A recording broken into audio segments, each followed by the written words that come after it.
आप सभी का हमारे चैनल में स्वागत है।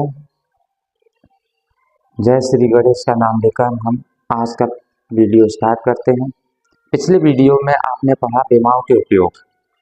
पहला उपयोग था किसी भौतिक राशि के आंकिक मान को एक पद्धति से दूसरी पद्धति में बदलना। अब इस उपयोग के आधार पर हम आंकिक प्रश्नों को हल करना सीखेंगे। प्रश्न है आपका, गुरुत्वीय त्वरण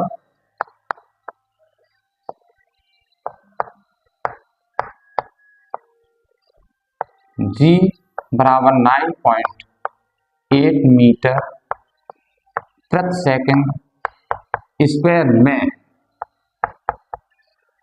मीटर को किलोमीटर तथा सेकंड को मिनट में मापें तो जी का मान क्या होगा। हाँ,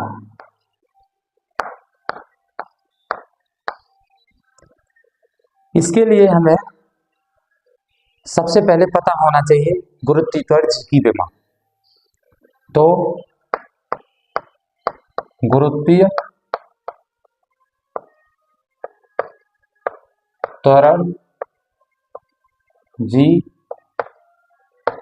की विमा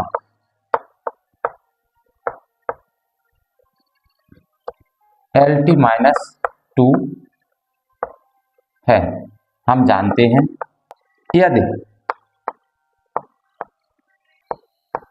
मीटर को L1, सेकंड को T1 तथा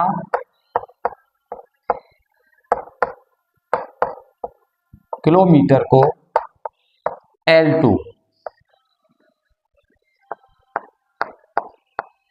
मिनट को T2 से प्रदर्शित करें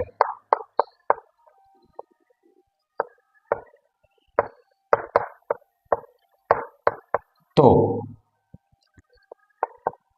N2 बराबर N1 L1 अपॉन L2 फॉर्मूले से L1 अपॉन L2 और T1 upon T2 minus 2।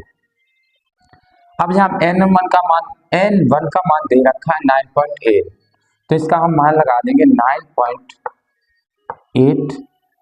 L1 metre में है, L2 आपका किलोमीटर में है,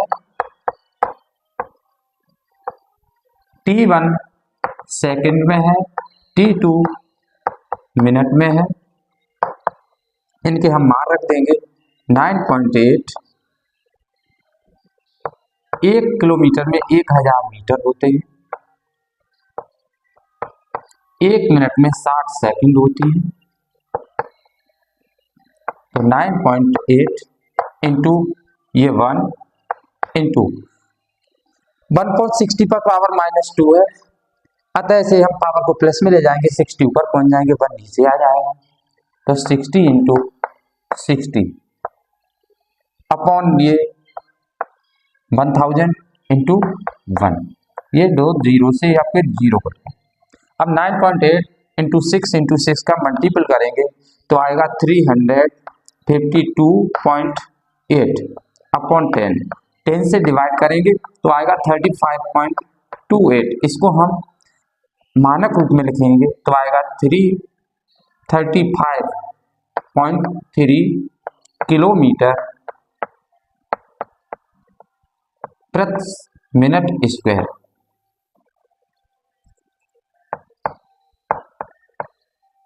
ये आपका जी का मान हो गया। फिर से एक बार समझ लें, विमा का पहला उपयोग है किसी भौतिक राशि के आंकिक मान को एक पद्धति से दूसरी पद्धति में बदलना। तो यहाँ गुरुत्वाकर्षण जी का मान दे रखा है मीटर प्रति सेकंड स्क्वायर, इसको हमें किलोमीटर प्रति मिनट स्क्वायर में बदलना है। तो हमें पता होना चाहिए कि गुरुत्वाकर्षण जी की विमा क्या है। गुरुत्वाकर्षण जी की विमा है LT-2। अब इसी में हम जो फॉर्मूला हमने पढ़ा था कैसे हम बदलते हैं, उसी के आधार पर हम यदि L1 मीटर को L1 से, सेकंड को T1 से तथा किलोमीटर को L2 से और मिनट को T2 से प्रदर्शित करें तो आपका फॉर्मूला हो जाएगा N2 = N1 L1/L2 T1/T2 power -2। L1 का मान, N1 का मान रख दिया 9.8, L1 मीटर है, L2 किलोमीटर है, T1 सेकंड है, T2 मिनट है, -2। 9.8 एक किलोमीटर में 1000 मीटर होते हैं, एक मिनट में 60 सेकंड होते हैं। तो 9.8 इंटू 1/1000 इंटू 1/60 पावर -2 है तो ये 60 ऊपर पहुंच जाएंगे और 1 नीचे आ जाएगा। 2 पावर है तो 2 टाइम लिख देंगे। 1 का स्क्वायर 1 ही रहता है, चाहे तो आप इसको 2 बार लिख सकते हैं। 2 जीरो से 2 जीरो कट के 9.8 इंटू 6 हो जाएगा आपका 352.8/10। 10 से डिवाइड करेंगे 35.28। इसको अगर हम मानक रूप में लिखेंगे 8 हट जाएंगे, आपके जी का मान हो जाएगा 35.3 किलोमीटर प्रति मिनट स्क्वायर। इसके बाद हम विमा का दूसरा उपयोग पढ़ते हैं। विमा का दूसरा उपयोग क्या है?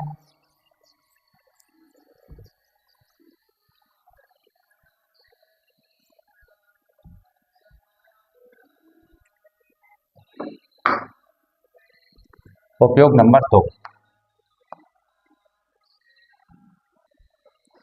विमा का दूसरा उपयोग है किसी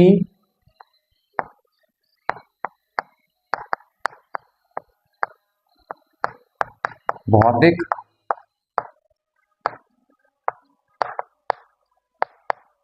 समीकरण के विमीय संतुलन का परीक्षण करना।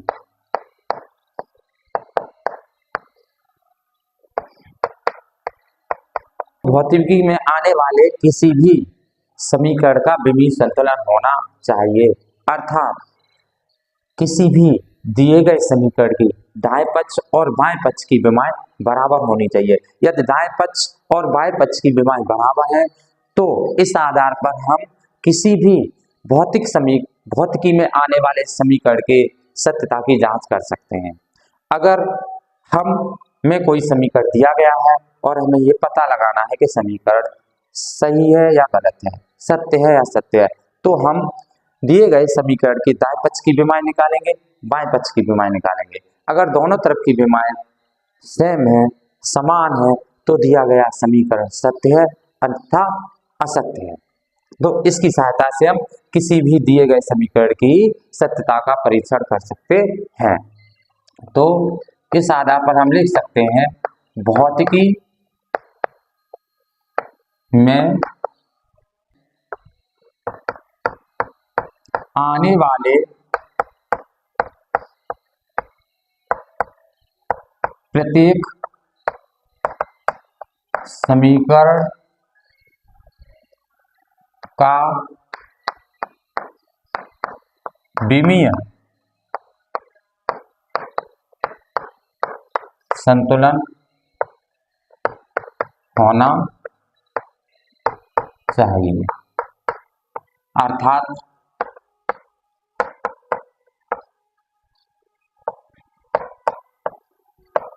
दाएं पक्ष व बाएं पक्ष की विमाएं समान होनी चाहिए। इस आधार पर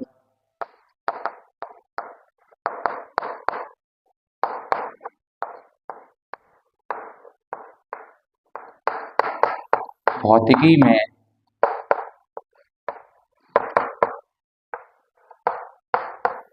आने वाले किसी समीकरण की सत्यता की जांच कर सकते हैं। फिर एक बार समझ लें, किसी भी भौतिक राशि के विमीय संतुलन का परीक्षण करना। भौतिकी में आने वाले प्रत्येक समीकरण में विमीय संतुलन होना चाहिए, अर्थात दाएं पक्ष की विमाएं और बाएं पक्ष की विमाएं समान होनी चाहिए। यदि किसी समीकरण के दाएं पक्ष की विमाएं और बाएं पक्ष की विमाएं समान है तो दिया गया समीकरण सही है, सत्य है, अन्यथा असत्य। इस आधार पर हम भौतिकी में आने वाले किसी भी समीकरण की सत्यता की जांच कर सकते हैं। आइए हम इसे आंकिक प्रश्न के आधार पर, एग्जाम्पल के आधार पर सिद्ध करके दिखाते हैं।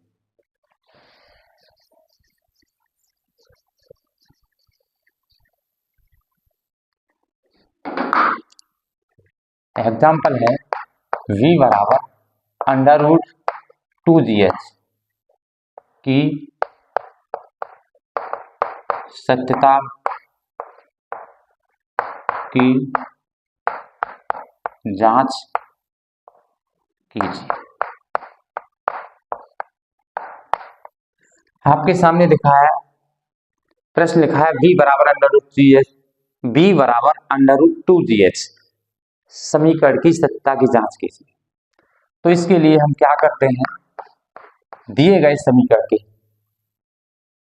बाएं पक्ष और दाएं पक्ष की विमाएं निकालेंगे। अगर विमाएं समान है तो दिया गया समीकरण सत्य है।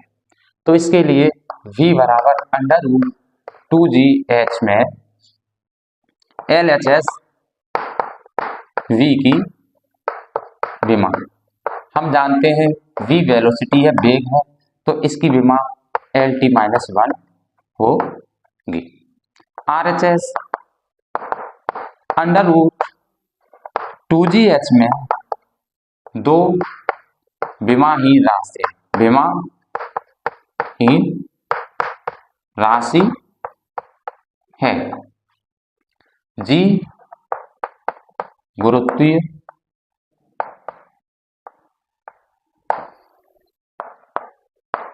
त्वरण है जिसकी विमा LT-2, h ऊंचाई है जिसकी विमा L होगी। अतः अंडर रूट 2gh की विमा, अंडर रूट लगा है, दो विमाहीन राशि है, तो हम अंडर रूट जी की विमा होगी आपकी LT-2 और h की विमा अंडर रूट 2, तो L और L स्क्वायर हो जाएगा और t पर पावर -2, और अंडर रूट की जगह हम रख सकते हैं 1/2। ये दो हम बाहर ले लेंगे तो आपका हो जाएगा LT-1 2/2, 2 से 2 कट गया और आपकी विमा हो जाएगी अंडर रूट 2gh की LT-1। यही विमा वेलोसिटी की है। अतः दाएं पक्ष और बाएं पक्ष की विमाएं समान है, अतः दिया गया समीकरण सत्य। फिर एक बार समझ लें, b बराबर अंडर रूट 2gh की सत्यता की जांच करना। b बराबर अंडर रूट 2gh, इसमें हम बाएं पक्ष की और दाएं पक्ष की विमाएं निकालेंगे। अगर दोनों ओर की विमाएं सही है तो ये दिया गया समीकरण सत्य है। तो इसके लिए हम LHS लेते, b वेलोसिटी है तो b की विमा LT-1। RHS लेते √2GH में 2 विमा ही राशि है, G गुरुत्वीय त्वरण है जिसकी विमा L_T-2, H ऊंचाई है जिसकी विमा L होगी। अतः √2GH की विमा √L_T-2 into L, L square under root की जब 1/2 लगा देंगे, 2 बाहर लेंगे, 2 से 2 कट जाएंगे, विमा आएगी L_T-2 जो LHS की विमा है। अतः LHS बराबर RHS, अतः दिया गया समीकरण सत्य। इसके बाद हम ज्ञात करते हैं, इसके बाद हम अध्ययन करेंगे विमाओं का तीसरा उपयोग। विमा का तीसरा उपयोग क्या है?